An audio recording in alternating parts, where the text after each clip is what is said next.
coisa que eu passei a observar, não, nem observar, prestar mais atenção, né? Porque na mentoria você colocou muito a questão do sorrir, né? E assim, eu acho que antes eu era mais séria, mais fechada, né? De fisionomia mesmo, de rosto, né? E pós-mentoria, né? Quer dizer, durante para pós, porque acabou sendo exercícios, né?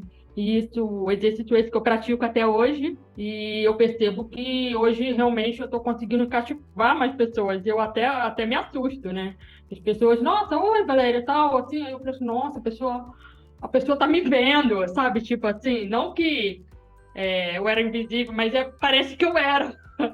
Parece que eu era mais invisível, sabe? Assim, é interessante isso. Não que as pessoas não me viam, nem que eu não via as pessoas, mas tá diferente hoje essa, essa relação minha com as pessoas, né? As pessoas parece que têm vontade de estar mais próximo de mim, porque eu acho que automaticamente eu estou mais aberta, né? É um processo bem legal. Eu estou curtindo bastante, inclusive. E isso tem feito a diferença no decorrer do dia, né? E automaticamente muda, né? Todo o seu comportamento. Aí, automaticamente, eu comecei a prestar mais atenção, até mesmo no movimento meu, até que seja para tirar uma foto, por exemplo, né? Então, às vezes eu tiro foto e penso, nossa, não, essa aqui não ficou legal, não, minha expressão não tá legal. Então, assim, não seria se policiar, mas seria assim ter esse olhar para dentro mesmo. É muito legal.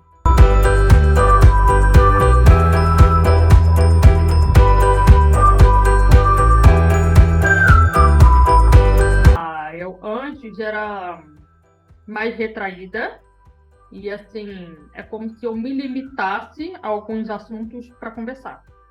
Então hoje assim, às vezes a gente se limita.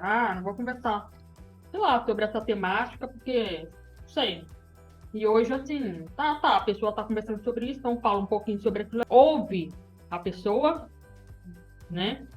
Então, hoje eu tenho um pouquinho mais de paciência para ouvir o que ela tem para falar, né? Então, que a gente às vezes esquece, porque o dia a dia é corrido, porque isso, porque aquilo, e a gente está ali focado só no nosso umbigo, nos nossos assuntos, naquilo que é interessante só para a gente, né?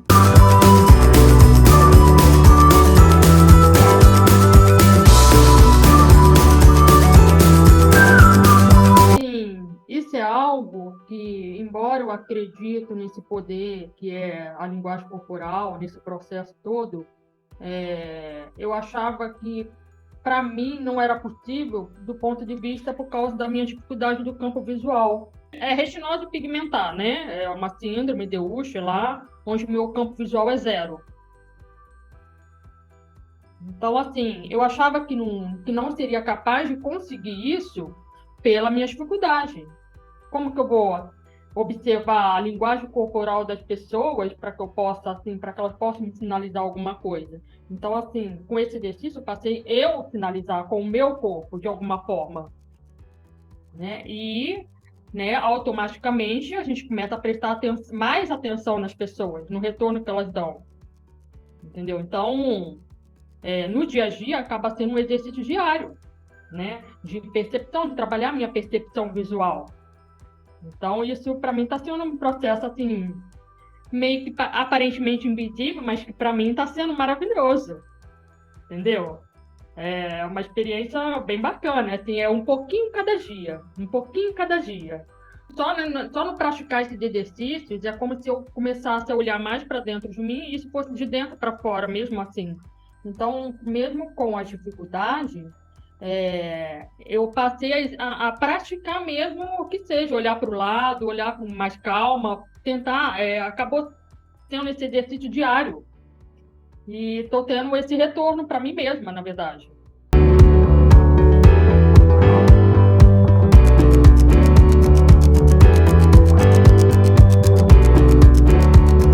Nesse processo de se abrir, né, de me sentir mais visível, automaticamente isso me gerou a tal da autoconfiança. Então, assim, no meu trabalho, por exemplo, coincidência ou não, Hoje, inclusive, eu posso ficar no setor sozinha. Aliás, eu tenho ficado sozinha no setor. Então, assim, coisa que tempo lá atrás, isso não podia acontecer, porque eu me sentia insegura. Entendeu? Então, assim, e se hoje eu fico sozinha um período da manhã, significa também que não só que eu estou confiante, mas essa minha autoconfiança também inspirou a confiança, porque se não fosse isso, eu também, né, vamos falar assim, a minha supervisora não ia me deixar sozinha de maneira alguma. Então, se ela está conseguindo me deixar sozinha no momento de dificuldade do ambiente, dificuldade com o funcionário, encaixar uma coisa e outra, entendeu? Então, isso também automaticamente ela ia arrumar alguém e não ia, né, ia ter que ficar comigo. Então, assim, aconteceram várias coisas e, assim, inclusive me mandaram, né, lá para essa troca de campos e aí no setor e tal, eu enfrentei aí algumas situações que me exigiam inteligência emocional para lidar com a coisa. Eu acho que também esse processo já me ajudou muito nisso, né? Então, eu fiquei muito sozinha mesmo ali, mas assim, de boa, não sofri com isso, coisas que de repente lá atrás eu ia sofrer, ia ser um peso, ia ser um martírio para mim, não é. E continuo de boa, assim, sozinha. A hora tem uma outra pessoa para ajudar. Se a pessoa tá ali, tiver uma outra pessoa, um outro funcionário, um outro colaborador para ajudar, ok. Mas se não tiver, segue, né? E o movimento aumentou e aquele monte de criança lá da biblioteca, né? O ambiente da biblioteca. E os professores, de uma certa forma, me ajudam ali, e é tudo muito natural, tudo muito leve, e em momento nenhum eu tive medo, né? Então, assim, eu quero dizer assim, se não fosse né, antes da mentoria e eu tivesse acontecido essa mudança que aconteceu de campo, de cenário e tudo mais, eu nem sei como eu reagiria. Eu acho que eu ia ficar apavorada, né? Ia falar, não, eu preciso de alguém aqui, eu não dou conta sozinha, isso e aquilo, né?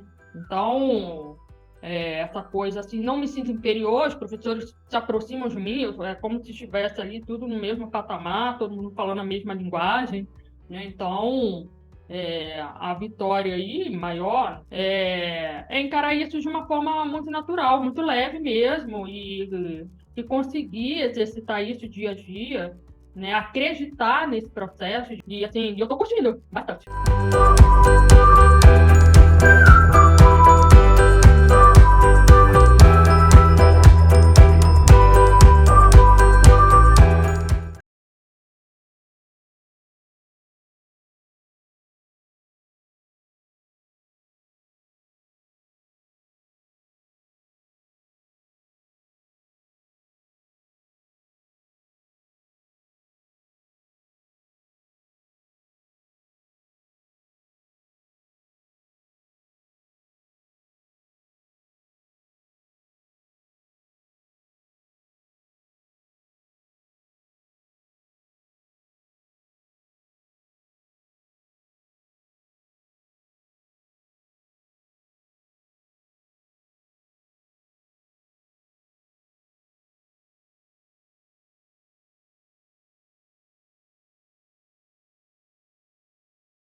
Somente deixa. Tem uma pesquisa, Val, que se tem de pessoas que tiveram sucesso na sua área. Pessoas de sucesso na sua área, independente da área que for, seja financeiro, seja relacionamento, seja de lazer, seja de saúde. E aí fez uma pesquisa Uhum. para saber o que levou, qual foi o preponderante de ter conseguido esse sucesso. E se constatou que 15% que a pessoa conseguiu o sucesso era pela habilidade técnica que ela tinha, o conhecimento teórico. Ou seja, um médico, quanto bom ele é em fazer cirurgia, um advogado, quanto bom ele é em pegar uma causa e defender aquelas teses, ler o artigo, criar defesa, né? E assim, um dançarino, quanto bom um professor, quanto bom é para ele dar aula. Só que 85%, que é impressionante, foi constatado que o profissional que conseguiu sucesso é porque 85% ele tinha uma habilidade maior de se conectar com as pessoas, de fazer as pessoas gostarem dele, de fazer as pessoas confiarem nele, sabe? Fazer as pessoas acreditarem nele.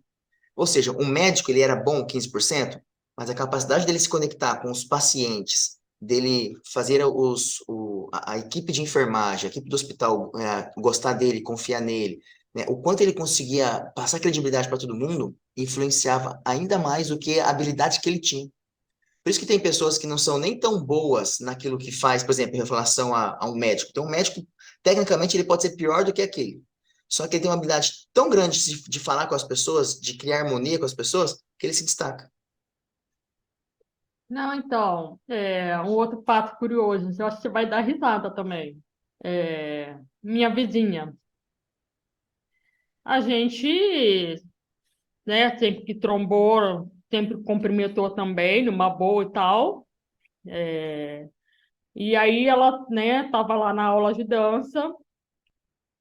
E assim, a gente nunca foi assim de conversar, nunca foi, porque a minha vida corrida da pessoa também, tudo bem, a gente se encontrou na aula da dança. E aí ela também dá aula, né, de manhã no colégio e tal. E assim, na primeira aula que a gente se encontrou, que a gente se conectou, tá bem? Que eu nem tinha percebido, né, esse processo, a gente cai a ficha depois. Ela pegou e falou assim, mas Valéria, mas então, como que você vai, né,